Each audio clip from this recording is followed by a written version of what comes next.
Okay, Jiordana, thank you so much for joining me. Oh my gosh, thanks for having me. Cool. Do you want to just start with a bit about yourself and what you do and how you got into it? Yeah. Oh my goodness. Okay. So my story, I have an origin story. I'm very passionate about what I do. Nice. But it always starts with like a wound or an experience. And my story started when I was very young. I was obese as a child. I was the only obese kid in class. I was, of course, bullied, and really at a young age, I just learned like I wasn't lovable. So when I was 8 years old, I was playing tag at recess, and a boy I had a crush on, I tagged him, and in front of the whole school, he yelled, "Fatty caught me," and I was just like, "Whoa!" And it was terrible. Oh God. Yeah, I like remember that day so vividly. But anyways, I was 8 years old at that time. I decided to go on my first diet. So I had no idea what a diet was. I just knew the more I ate, the bigger I got. And so I essentially starved myself. And I lost a lot of weight. And I received a lot of validation. People around me were like, "Oh my gosh, look how beautiful you're growing up to be." My doctor said she was proud of me. And it just taught me at 8 years old that if I was thin, I was lovable. And if I was overweight, I wasn't. And so this spiraled into decades of disordered eating, eventually substance abuse to keep my weight down. And when I was 21, I was an alcoholic, a cocaine addict, and I got pregnant. And that baby saved my life because I wasn't able to use any of my substances. But the one thing where it all started came back with a vengeance, and that was just my relationship to food. And so when my son was 9 months old, I vowed to get down to the bottom of my eating disorder. I went back to school. I became a nutritionist. I graduated as valedictorian with first class honors. And I'm working in this like obesity clinic with a medical doctor. And we see hundreds and thousands of patients. I'm handing out meal plan after meal plan, and not a single person is getting better. And it just really occurred to me that the truth is most people know an apple is healthier than a chocolate bar, but they continue to choose the chocolate bar anyways. And so I decided to go back to school to do a master's and PhD in behavioral neuropsychology to understand the motivation behind why people eat. And it changed my life. And now I work with people all over the world to really help release the excess weight. And we do this in two ways. We rebalance the mind, because if there's like overeating or binge eating or eating disorder tendencies, we have to address that first. But then we also address like the physiological imbalances in the body that keep weight on. And I work with women primarily. And that's kind of how you and I met, is talking about Tongkat Ali and how I use that in my practice. Cool. So what I'm getting, so the sort of calories in, calories out approach wasn't working. So that kind of led you to the more hormonal optimization stuff. Yeah, I mean, hormones are one aspect of it, but I would say probably the most prominent, especially for women, because women's hormones are so complex.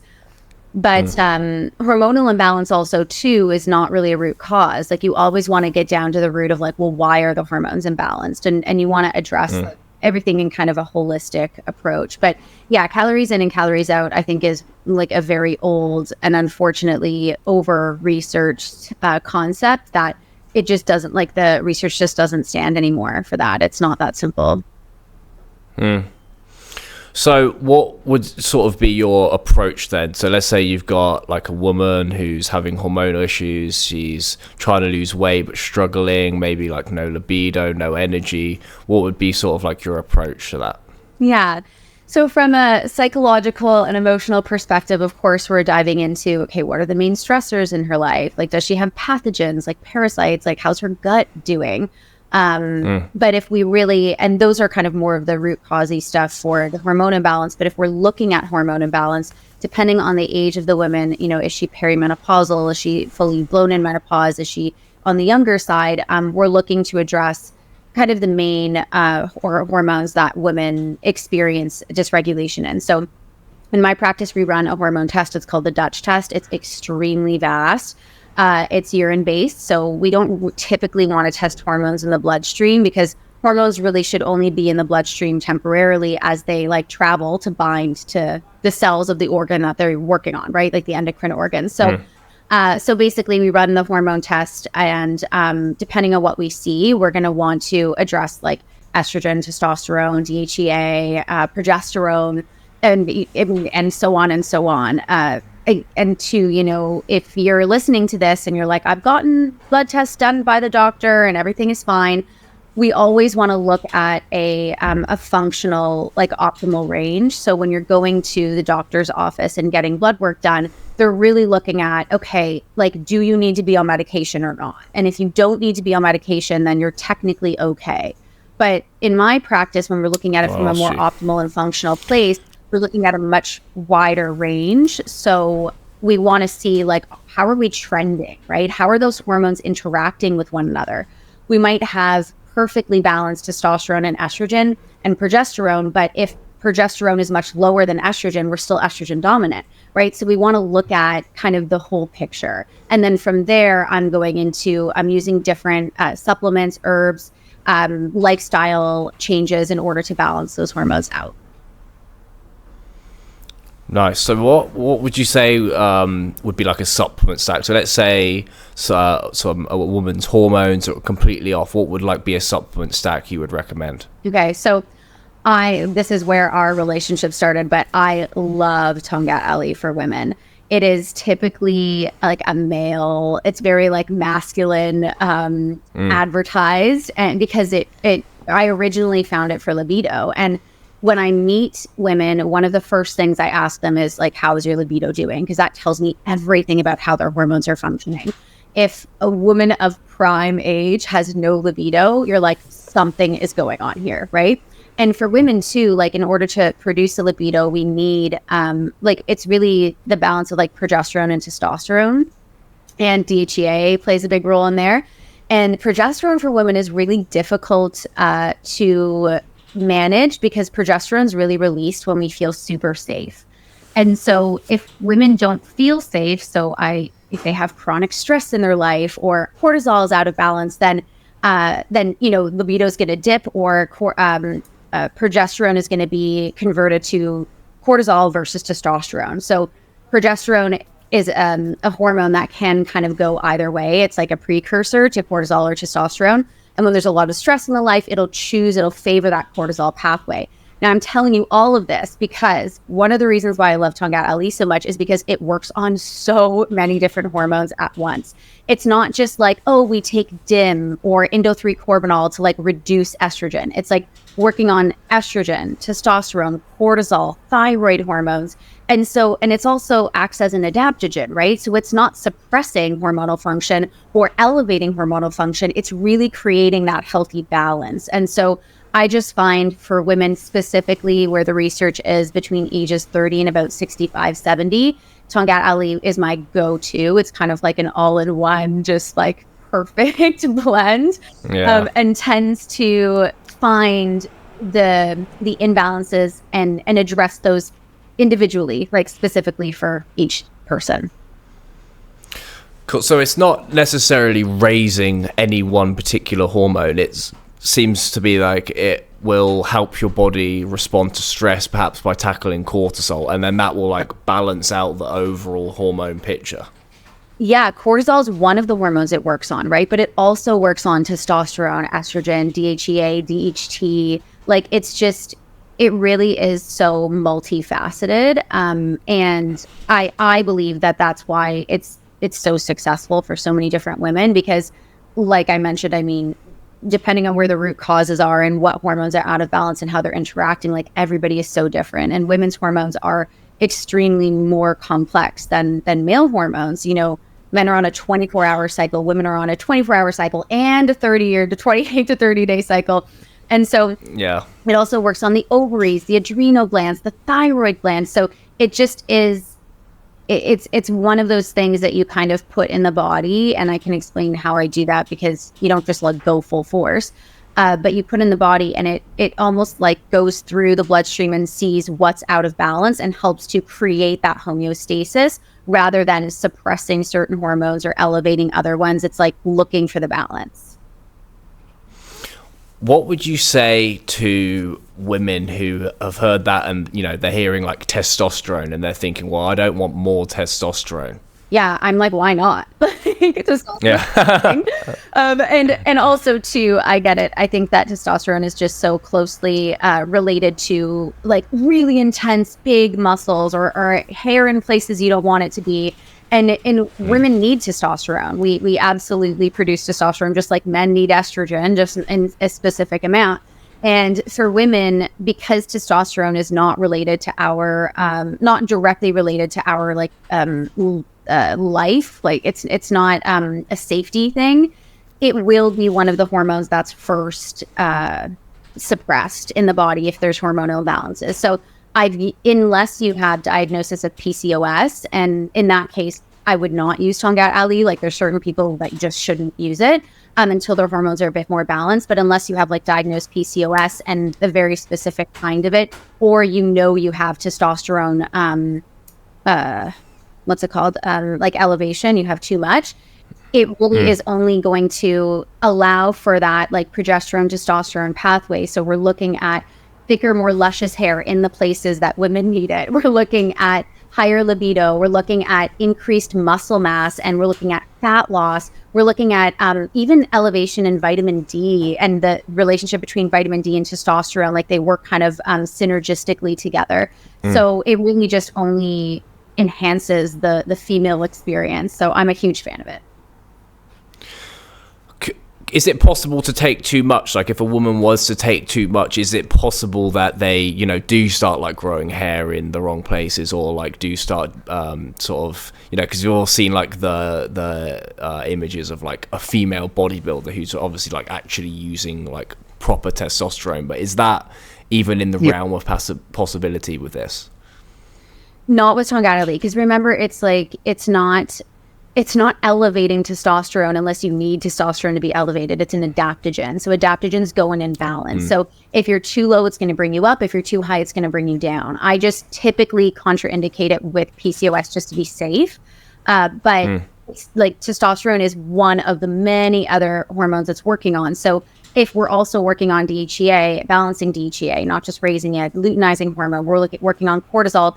It's painting this beautiful, harmonious picture where everything is going to come into balance. Nothing is going to be over or under.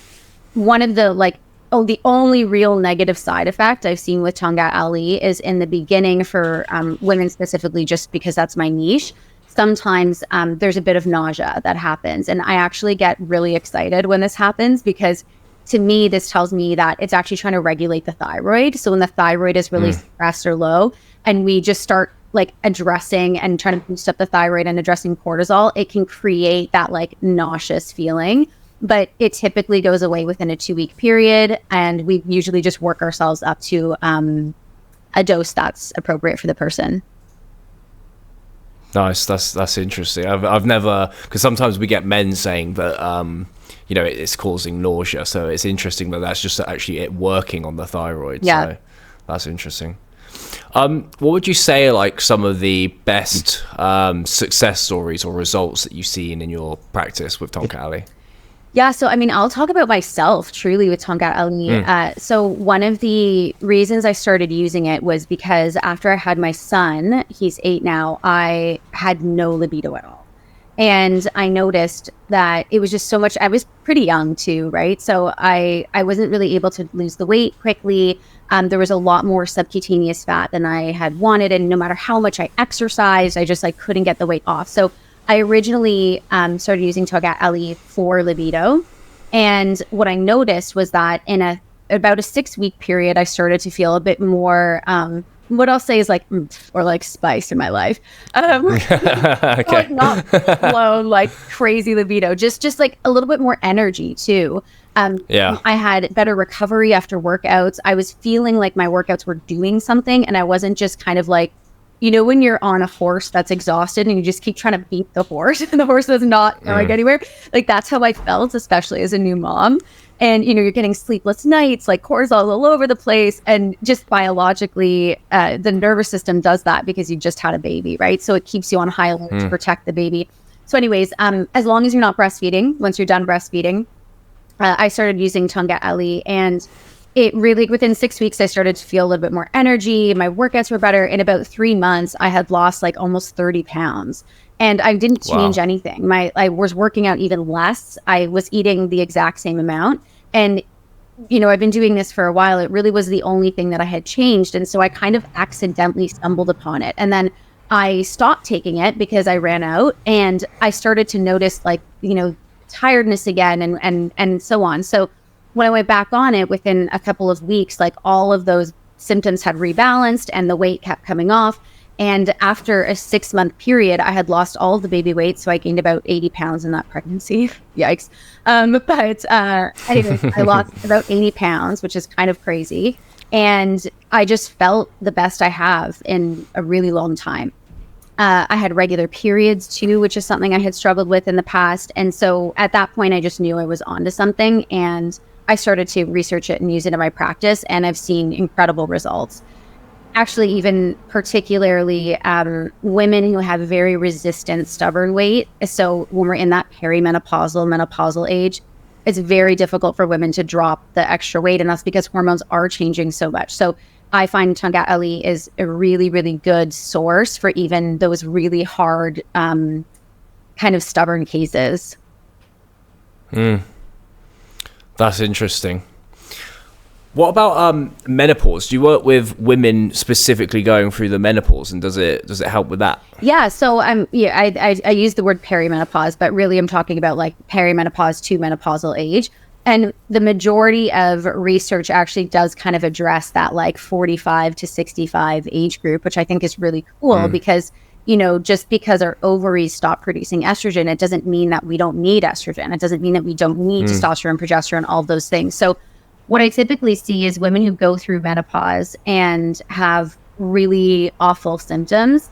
It usually means that prior to menopause, there was already a hormonal imbalance because the body knows how to transition, right?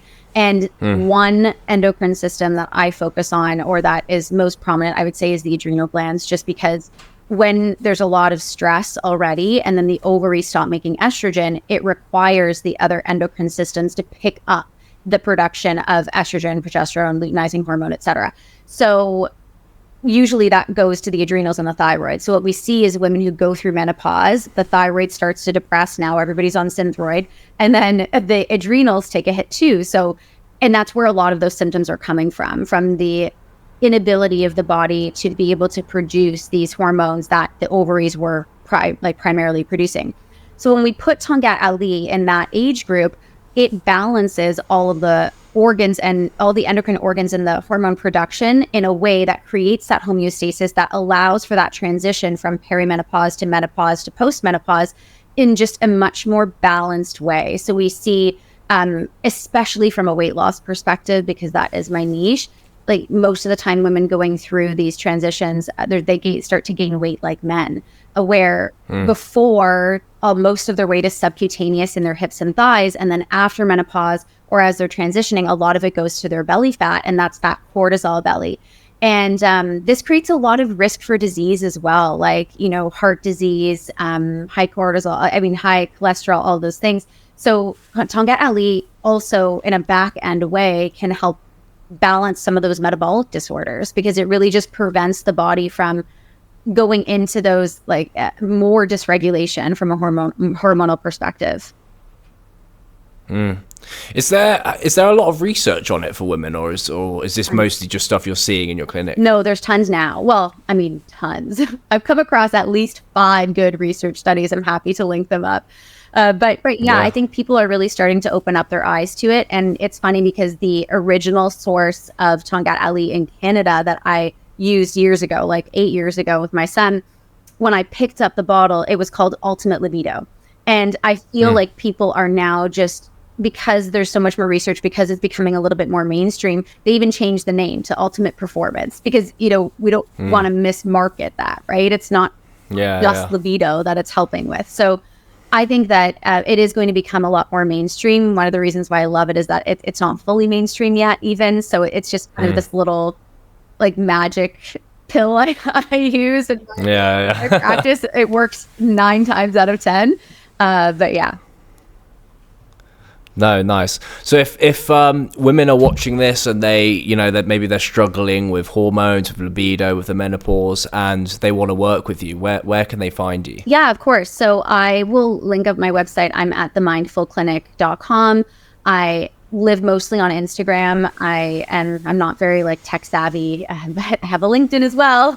And can link all of that stuff up. And yeah, and you know, too, even just I use you guys as a resource all the time. So even just work with a practitioner always for safety, but as long as you're not PCOS, pregnant, breastfeeding, or have diagnosed cancer, Tongkat Ali is quite safe. So it's a good thing to tap into and just see how you feel. But I will say, disclaimer, like give it a good 3 months to see how you feel and start low and slow. And then you can work your way up to a dose that feels good.